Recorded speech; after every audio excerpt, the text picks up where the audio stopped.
So the death toll linked to a deli meat listeria outbreak is now up to 9, with nearly 6 illnesses in 18 states. The majority of the illnesses are in New York and New Jersey. It's led to a recall of several Boar's Head deli products, and that might have some parents scrambling for a plan B when it comes to school lunches. We're joined right now by Maya Fellow, who's a registered dietitian. Thank you so much for being here. She's also a nutritionist, to share some thoughts on exactly what parents can do in this situation. You know, we were talking in the break about this. Is it still safe for parents to pack like some cold cuts for kids' lunches at this point? So what I would usually say to parents is, when we're thinking about food safety, if it's been recalled, then absolutely you're going to want to make sure that you toss that out, that particular brand. Otherwise, things can be held at 40 degrees Fahrenheit, and they can safely pack deli meats for their kids' lunch. If they haven't eaten it, when they've gotten home, needs to be composted or tossed into the trash.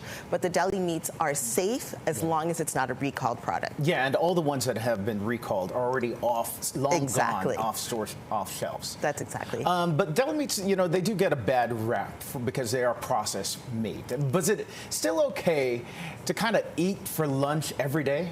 So this is what I usually say to parents. Put the nutritionist part Exactly, on. right? I'm going to put my nutritionist cap on. We're really talking about something that's high in sodium. And when you eat sodium in excess on a regular and consistent basis, what we're worried about is high blood pressure, even in children. And we're starting to see conditions show up earlier and earlier. So what I usually say to parents or caregivers is, if you're going to pack deli meats, try to vary your proteins. Maybe do it once in a while, but be sure to use other proteins as well. Are there other options that you would say that are easy or easier per se than making a sandwich? Yeah, totally. So I love things like quesadillas. I love rice and beans. We're in New York City, so you can get that everywhere. You know, egg bites, those are great. They pack really well. So those are some of the great protein, and kids love them.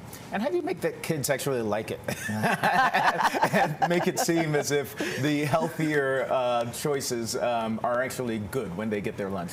Yeah, well, you know, the lunchroom is a really social place, and so kids go there and they want to do what their peers are doing. This is where I say to the adults and caregivers, the breakfast and the dinner is what you're going to have control of. What you can do is talk to them about making the best choice possible at school, but really it's the job of the school to make sure that they're packing those nutritious things for kids to have at school. Yeah, so you're saying no chocolate milk or any of the fun stuff. Well, so what I'm saying is, you know, tread lightly. Okay. You want to be mindful and intentional. And like I said, breakfast and lunch breakfast and dinner are what you do at home. There used to be, I think it was Dr. Lane, the guy who was, for years, he used to be a nutritionist and a health nut, and he said, if it tastes good, spit it out. So that's a good motto. Right. No, I'm going to say, if it tastes good, enjoy it. Okay, there you go. Maya, thank you so much. Really appreciate you sharing your tips with us.